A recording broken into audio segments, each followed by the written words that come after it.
De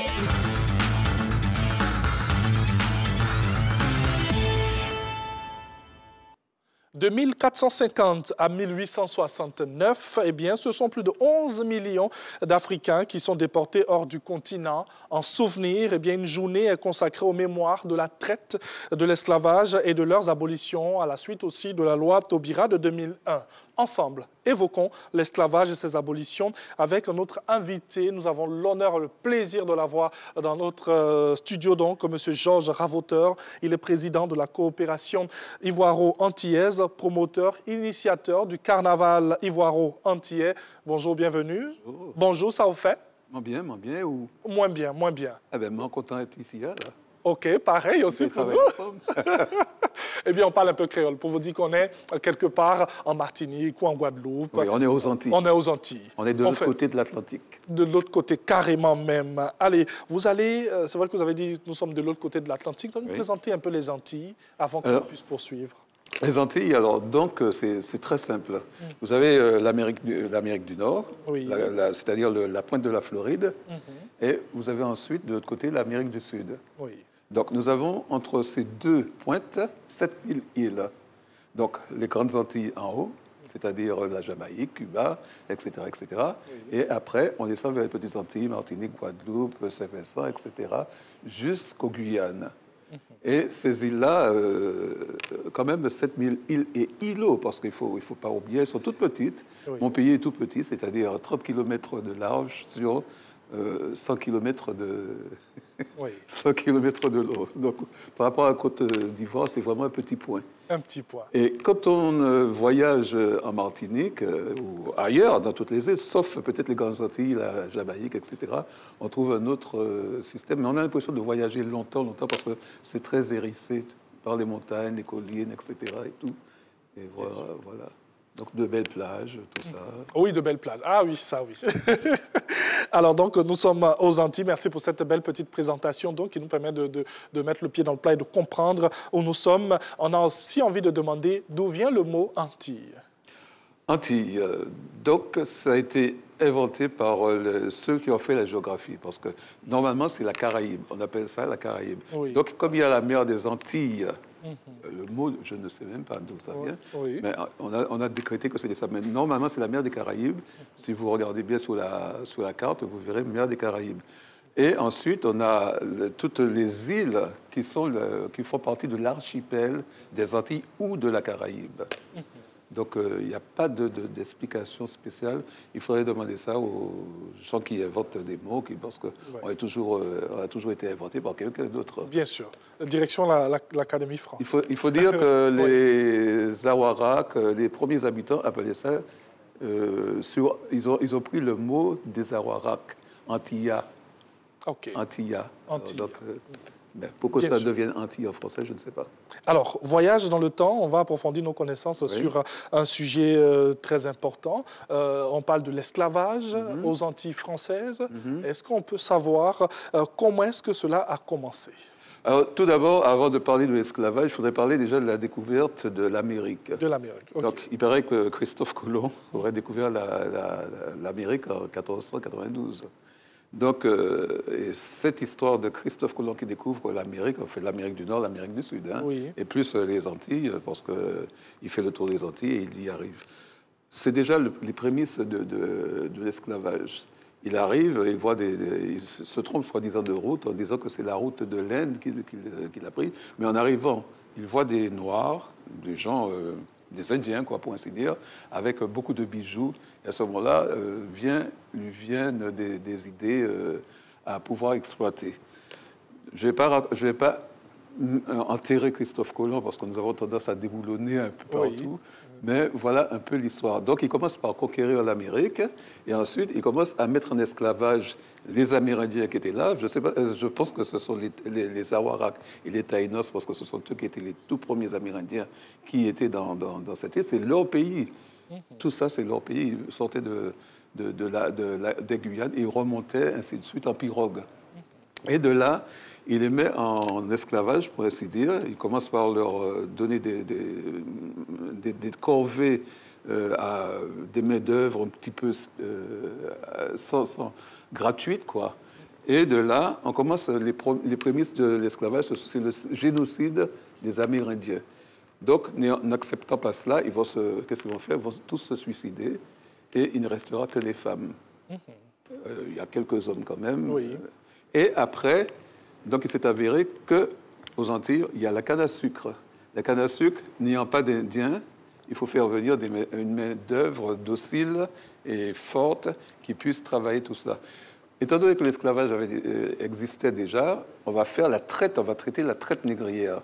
La traite négrière, donc, elle sera faite en Afrique de l'Ouest, en Afrique centrale, ainsi de suite, dans plusieurs contrées d'Afrique. Oui. On va choisir les plus beaux hommes, les plus belles femmes, les plus robustes, les plus forts, et on va les examiner comme on examine un cheval, par exemple. On va regarder les dents, on va regarder le sexe, on va regarder tout ça, parce qu'il ne faut pas oublier aussi que les talons, il faudra qu'ils fournissent de la main-d'œuvre aussi, parce qu'on ne prendra pas uniquement que la main-d'œuvre qui coûte très cher, qui va sortir de l'autre côté, et que pour faire venir ces gens-là aux Antilles.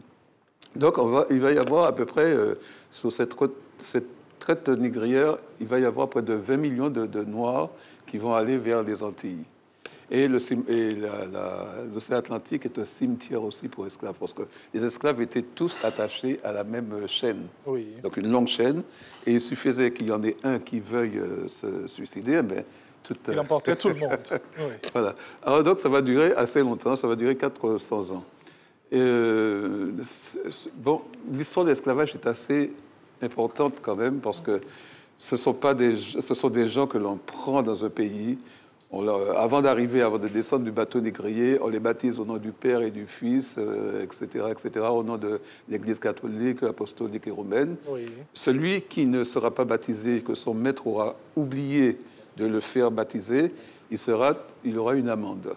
Alors déjà, on voit déjà que la religion arrive, oui. Et le pape bénit toutes ces choses, parce que et le roi qui était à l'époque, c'était Louis XIII, il fallait absolument qu'il donne cette autorisation. Oui. On allait même en venir dans ces échanges, la place même de l'Église, mais ce sera aussi pour tout à l'heure. Oui. Eh bien, après ces faits, après cette histoire que vous nous contez, intervient l'abolition de l'esclavage en 1848. En 1848.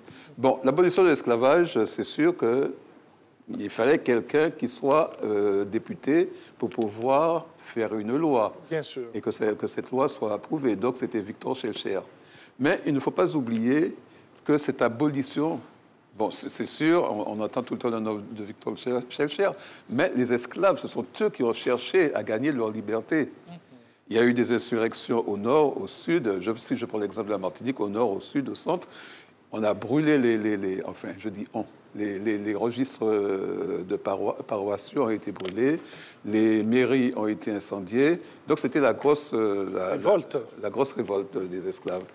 Donc, les Békés ont fui vers les autres îles, puisque, bon, la Martinique, la Guadeloupe est en feu, donc il va falloir qu'ils trouvent à se mettre ailleurs pour pouvoir continuer ce petit commerce. Donc, une fois arrivés, les esclaves ont entendu que le 27 avril 1848, il y a quelque chose qui s'est fait dans le grand pays, ils appelaient ça le grand pays, c'est-à-dire la France, le grand pays blanc. Donc, c'était le langage, c'était pas comme nous parlons là maintenant, c'était pas la langue française, c'était pas le créole encore, c'était des brides de créole qu'il y avait, mais celui qui servait de téléphone, si vous voulez, c'était quoi? C'était le tambour. Le tambour. Le tambour, djembé, oui. Voilà. Alors donc, c'est qui donnait le langage qu'il faut brûler, parce qu'on a voté une loi, et comment se fait-il que nous soyons toujours esclaves? Il faut dire aussi que le temps que ça arrive, que les gouverneurs de Martinique, de Guadeloupe, etc., reçoivent les formations, il fallait du temps, parce qu'à l'époque, c'était les négriers, c'était des bateaux, des frégates qui traversaient l'Atlantique pour pouvoir arriver chez nous. C'était des jours, des semaines. Voilà.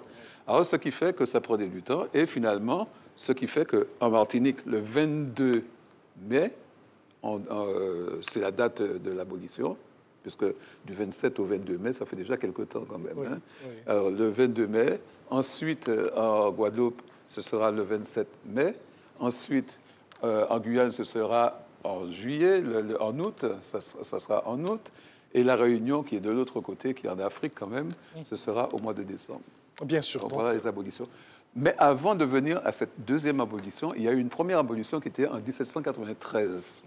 C'est-à-dire que dans tous les territoires français, il ne devait plus y avoir d'esclaves.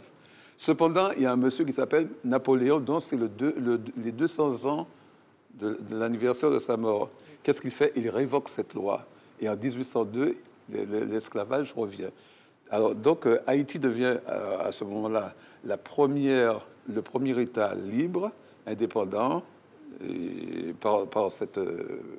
au moment où ils arrivent à lutter contre ça. Il faut dire que Napoléon perd une bataille dont personne ne parle. Aux Antilles, avec des nègres, quand même. C'est quelque chose qu'on ne peut pas parler. Donc, c'était la bataille de Vertières en Haïti. Alors, je salue les Haïtiens, d'ailleurs, mais ils ont payé très cher cette victoire, parce qu'on leur a demandé, je ne sais plus le nombre, mais quelques milliards, des milliards et des milliards d'or pour pouvoir verser à la France. Ça veut dire que toute la vie, Haïti aura une dette envers la France.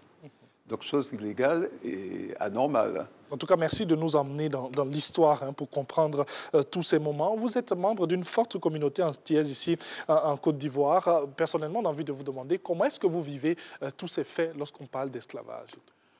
Nous avons fait une fête, les Antillais, nous avons organisé une fête le 8 mai qui fêtait les 20 ans de l'abolition de la loi Taubira. Oui. Disons que l'esclavage et la traite négrière, c'est un crime contre l'humanité. Donc ça fait déjà 20 ans que Mme Taubira a voté cette loi. Ensuite, M. Chirac, en 2006, a voulu que cette loi devienne nationale, c'est-à-dire mondiale. Et la France est le seul pays à reconnaître que l'esclavage et la traite négrière soient un crime contre l'humanité. À part le Sénégal, aucun pays africain, donc j'espère que la Côte d'Ivoire, c'est à vous, c'est votre travail, ça, que la Côte d'Ivoire s'y mettra. Ce sera ce canal aussi de cette émission. Oui. Que la Côte d'Ivoire s'y mettra et qu'on arrivera petit à petit à fêter l'esclavage. Nous à fêter l'abolition de l'esclavage, c'est-à-dire la loi Taubira, déjà, au moins. C'est pas grand-chose qu'on demande, fêter la loi Taubira, puisque le Sénégal le fait, ils le font le 27 avril. C'est-à-dire le jour où le décret a été promulgué. Bien sûr. C'est un appel aussi que vous lancez à travers cette émission. Eh bien, on va rester sur cette loi qui, en vertu d'un décret du 31 mars 2006, est publiée le 1er avril 2006, donc. Et la journée nationale des mémoires de la traite, de l'esclavage et leur abolition, eh bien, est célébrée pour la première fois le 10 mai 2006. Et aussi 20 ans après, moi, j'ai envie de demander quel bilan. La loi, c'est en 2001, parce qu'elle est 20 ans. En 2001, oui, 2001. Oui, en 2001. En 2006, c'est M. Chirac qui demande qu'il y ait une journée de toute la France et ses dépendances, qui est cette journée, que ça soit fêté. 20 ans après, quel bilan? 20 ans après, il y a beaucoup de choses. Mais j'estime qu'il y a pas mal encore de choses à faire. Bon, la réparation, il faudrait peut-être que les écoles... Bon, déjà, commençons par la France, déjà, que les écoles prennent connaissance que l'esclavage a existé et qu'on ne cache pas ça parce qu'on a eu ce sont des atrocités. Et c'est l'histoire de la France. Et l'histoire de l'Afrique aussi, en même temps, je vais en profiter. Ce n'est pas uniquement l'histoire de la France, il y a les deux, en fait, de l'Occident et de l'Afrique, parce il serait temps, parce que tous ceux qu'on a arrachés, des jeunes gens qu'on a arrachés comme ça en pleine force, etc., pour aller vers les Amériques, c'est quelque chose d'incroyable. C'est quand même, il y a près de 20 millions d'Africains qui sont partis de l'autre côté. L'Africain qui nous regarde a l'impression que nous sommes des gens avec une cuillère d'or dans la bouche, etc., mais ils oublient notre histoire, l'histoire africaine que nous avons, parce que c'est l'Afrique quand même. Oui. Alors donc, je suis un petit peu révolté sur ça. Moi, j'ai envie de demander votre première fois en Afrique. Ma première fois en Afrique, c'est quelque chose d'extraordinaire parce que je suis allé d'abord au Sénégal. Bon, au Sénégal, ce qui m'attirait, c'était Gorée. Et j'étais un peu déçu quand même, bien que Gorée m'ait fait pleurer, mais j'étais un peu déçu parce que on nous a montré que les esclaves couchaient là avant de partir vers l'Atlantique, vers l'Amérique. Et ça m'a un peu... Mais j'ai aimé. Mais l'endroit où ça m'a le plus habiter, c'était au Bénin. C'était le Bénin. Parce que j'ai fait la route de Ouida, la route des esclaves, et j'ai essayé de fermer les yeux, de m'imaginer, et j'ai eu des espèces de frissons, des choses. C'était une horreur, parce que je vivais ça. J'avais l'impression que d'être esclave, qu'on venait de me capturer. Oui. Donc je pense que ce genre de... Et en Côte d'Ivoire? J'y viens. Oui. La Côte d'Ivoire, parce que je suis très passionné sur les histoires d'esclavage. Oui. La Côte d'Ivoire, c'est un ami qui me téléphone, qui me dit, j'étais en France, il me demande, qu'est-ce que tu fais? Je dis, bon, j'ai un avoir. Et il m'a dit, viens passer quelques jours en Côte d'Ivoire, comme ça tu connaîtras la Côte d'Ivoire. Je dis, mais je connais déjà l'Afrique. Il me dit, si tu viens en Côte d'Ivoire, tu verras. Je suis tombé amoureux de la Côte d'Ivoire. Il y avait des ordures, bien sûr, des tonnes d'ordures un peu partout, parce que c'était pendant la guerre. Oui. Et le pays était un petit peu bizarre. Et je me suis dit, si jamais ce pays n'est plus en guerre, ce sera un pays extraordinaire. Et il y avait certains lieux, quand on sort de Bégerville, j'avais visité cet endroit, j'avais l'impression de me retrouver vers chez moi, à Cluny. Oui. Et ça a été un choc. Et puis je me suis dit, bon, finalement, habiter l'Afrique, que ce soit le Sénégal ou autre, je pense qu'il vaudrait mieux habiter la Côte d'Ivoire, même si le pays est en guerre. Oui. Et Dieu merci, tous ces résolus-là, vous êtes assis, vous êtes en Côte d'Ivoire, vous êtes à l'aise. Oui, ça va. Alors, on parle bien sûr dans cette émission d'esclavage aux Antilles françaises. On essaie de faire le tour depuis le début jusqu'à maintenant. On sent dans vos dires que l'Afrique représente beaucoup pour vous. L'Afrique représente beaucoup pour nous parce que je suis africain, je suis antillais, je suis un antillais d'Afrique. Donc nous sommes tous des Afro-antillais. Oui. Donc l'Afrique représente énormément, c'est quand même notre berceau, c'est quand même là où notre ancêtre est né. Celui qui a souffert quand même, c'est l'Africain qui a souffert le plus. Nous arrivons dans une institution qui représente autre chose, où on ne nous reconnaît pas non plus. Hein, nous ne sommes pas reconnus. Il y a des choses qui sont encore qu'il faudrait revoir aussi là-dessus. Oui. Mais je suis habité peut-être par mon ancêtre, je ne sais pas. Peut-être. Peut-être. Évoquons maintenant la situation, la place de la femme. Oui. La femme, au temps de l'esclavage... Tout au long l'esclavage... de cette période, oui. Oh, c'était quelque chose. La femme, je dirais pas antillaise, la femme africaine à cette époque. Bon, depuis, le pays est devenu un pays matriarcal. Parce que l'esclave, quand on est esclave et qu'on est avec une femme, elle est seule pour subir les départs de son mari et élever ses enfants. Mais elle avait aussi un rôle qui était vraiment pénible. Elle pouvait être violentée, violée, parce que s'il y a des gens qui sont un peu de nos couleurs, ou bien mulâtres et tout, ce n'est pas l'amour, c'est un viol, qu'elle le veuille ou pas, et qui était renouvelé un peu à chaque fois que le maître voulait, et surtout les esclaves domestiques, les femmes qui étaient le plus souvent les esclaves domestiques, elles étaient insultées par les femmes, par la famille. Elles travaillaient durement, elles travaillaient il y a une journée de 24 heures, elles faisaient au moins 18 heures de travail. Elles étaient pas habillées convenablement. C'était des sacs, vous savez, les sacs de riz là qu'on fait. Oui. Il y avait un trou au milieu et deux trous pour les bras. Et elle en recevait peut-être 2 pour l'année. Donc, oui, 2 pour l'année. Et elle vivait toutes les atrocités qu'on faisait à son mari, parce que si le mari a fait un essai d'évasion, on va lui couper déjà une oreille déjà au départ. Après, on va lui couper un jarret pour une récidive. Il y a au moins les coups de fouet déjà que l'on reçoit constamment, parce que si vous regardez les images, vous verrez des gens avec le dos complètement ensanglanté, fouetté, et tout ça. Donc, elle se retrouvait toujours toute seule. Et cette femme, on l'appelle la femme potomitan. C'est comme ça que nous les appelons. La femme de potomitan, c'est-à-dire c'est elle, la femme debout, oui. Malgré toutes les atrocités qu'elle a subies depuis l'esclavage jusqu'au jour d'aujourd'hui, elle est toujours là. Donc, mais l'affection de la femme envers ses enfants, parce que vous voulez beaucoup de choses, oui. L'affection de la femme envers ses enfants, il ne faut pas oublier que l'esclave n'avait pas le temps de faire des câlins. C'est maintenant que je vois ça en Afrique, je suis émerveillé. Oui. Même ma mère, elle nous aimait énormément. Quand elle me présentait, elle disait « c'est mon fils aîné, c'est celui que j'aime le plus, etc. » Mais je recevais Je recevais une bonne fessée, je recevais des brimades, tout ça. Je disais, mais quel amour que tu peux avoir pour nous. Mais c'était normal parce que ça descendait de ce que nous avons subi au départ et ça s'est descendu de famille en famille jusqu'au jour d'aujourd'hui.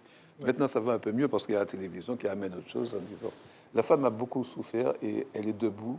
Et il faut saluer cela. On en profite pour avoir une pensée pour ces femmes esclaves productrices et vendeuses de lait au Suriname en 1839, ou même Claire, marronne guyanaise, épinglée et étranglée, puis pendue. Et on oublie la mulâtresse, on oublie Lumina Sophie, qui ont été de grandes héroïnes.